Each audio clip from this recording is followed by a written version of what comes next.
Imagine standing here 1600 years ago, looking out over the sea to the east, where a small boat appears. The men rowing it bring it ashore. One man steps from the boat and looks up at the hill before him. He's dressed in vestments and he's deep in thought. Another man approaches. You hear the second man say, "But Father Declan, is this place not too small to build a holy city?" The man called Declan shakes his head. "It's not small," he says. "It's a great height." Ardmore, a great height.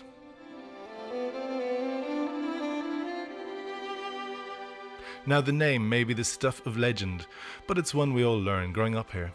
And just like another local legend, that of a floating rock upon which sat St. Declan's holy bell, it's one that's tied to the landscape around us, one that belongs to us, one that, like so much else in this place, we're proud of. Ardmore is alive with history.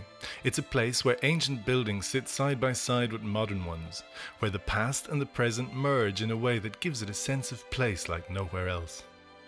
The Ardmore and Grange Heritage Group was formed to preserve the rich history of the area. Their widely viewed website and Facebook page have become treasure troves of interesting images of Ardmore through the centuries. Alongside the Heritage Group, individuals such as local man Liam Supale also do a great deal to promote the history of Ardmore. Liam shares his passion for Ardmore's past by giving guided tours of its historical sites. Well, this place dates back to the dawn of Christianity, and from my point of view, I think it's so important for us to pass on these stories about our heritage, where we've come from, to next generation. Again, on this spot we have three particular spots: the Round Tower, the Cathedral proper, and the Burial Chamber of St. Declan. And those relate to us down through the centuries and have continued to do so, and hopefully into the future will do so. What Declan saw when he came here was potential. The potential to build a community that would live long into the future.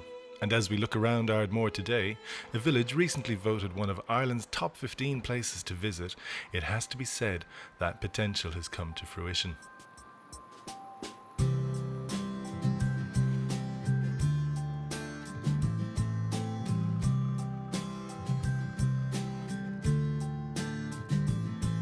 Today, Ardmore is a noted tourist destination. Its two hotels, the Cliff House and the Round Tower, are both actively involved in the community, always willing to support local initiatives such as the Pattern Festival, the Drama Group, sporting organisations and others.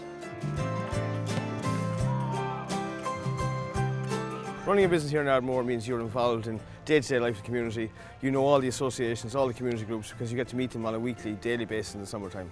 We're lucky that we have the space, we have that garden. As you can see today, we're running a function for the Ardmore Soccer Club. It's an annual penalty shootout they do this time every year. Throughout the winter then they meet here along with I think I counted about 20 local organisations use the facility inside for meetings throughout the year, winter and summer. The hotels are a great source of employment, and when local people work in them, their natural pride in the village comes across readily to visitors. In the past few years, many new enterprises have also sprung up in and around Ardmore. Now, visitors and locals alike have more than ever to choose from cafes and restaurants to galleries, gift shops and much more. Artist Bridget Shelley opened her gallery this year. She says she was overwhelmed by the level of support shown. Well, setting up the business here in Ardmore was a very positive experience from beginning to end. We had the community behind us every step of the way. They showed encouragement and support of us, even helping us paint the place. And the opening night in March was a huge success, and everybody thronged into the place. It was wonderful. Not alone our own business, but all the businesses in the area. Everybody gets behind and encourages each other, I think, supports one another.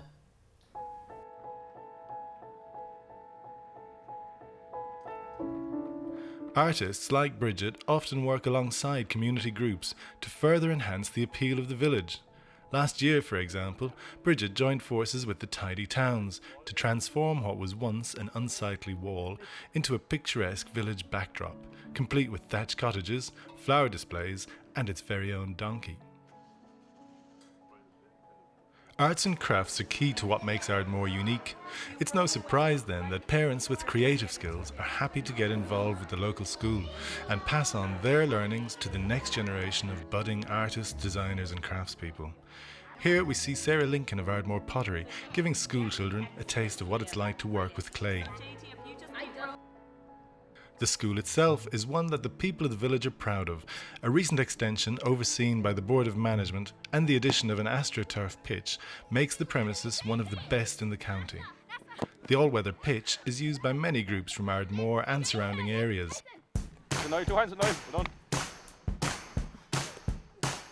Volunteers are the lifeblood in any community. The people whose pride in where they live drives them to give their time and their talent for free. Nowhere will you find such a willingness to participate than in the area of sport.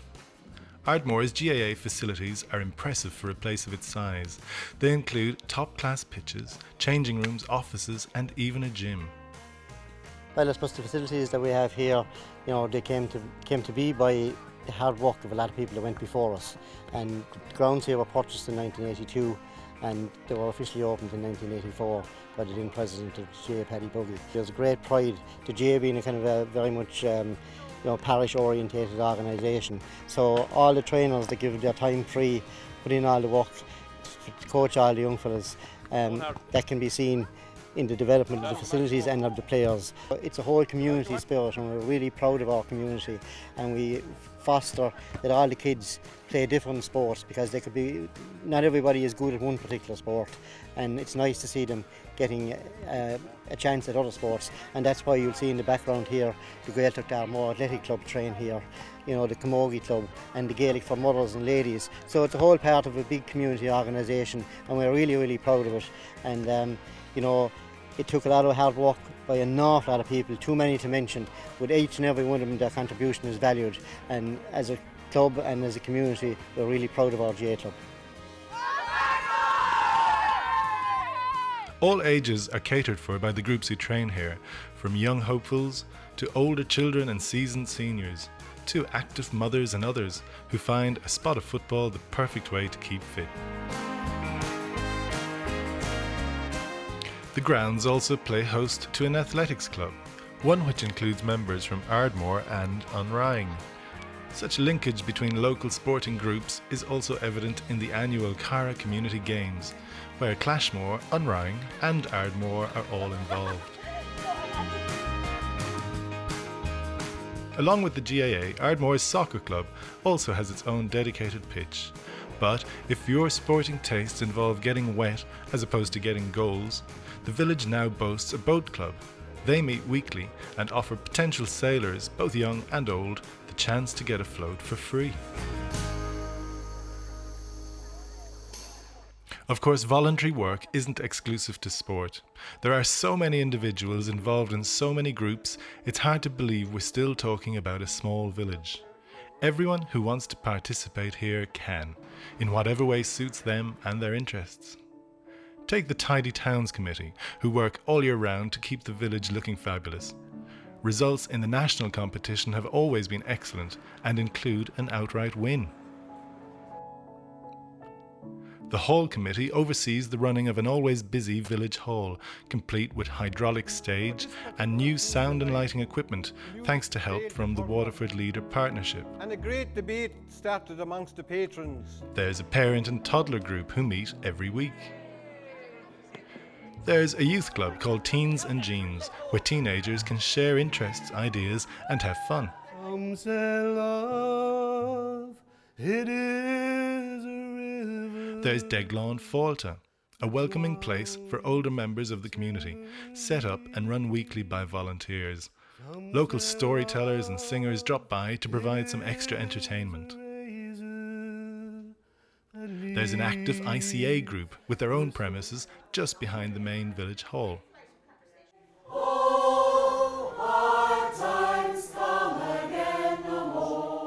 There's a very talented and popular choir.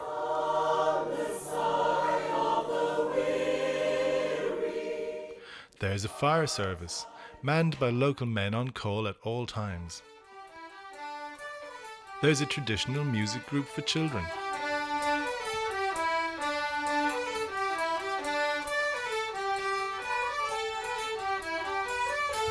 There's conversational Irish for those who'd like to brush up on their Gaeilge. And there's a book club for the literary minded. And that's not all. A St. Vincent de Paul committee, a Coast Guard service, a farmer's market, writers' retreats, card drives in the local pub, the list goes on and on. Too many groups to capture on this quick film, but many of whom we can meet later. All of these groups have one thing in common though. They're driven by individuals who are proud of what they do, who are proud of who they are, and most importantly, who are proud of where they come from.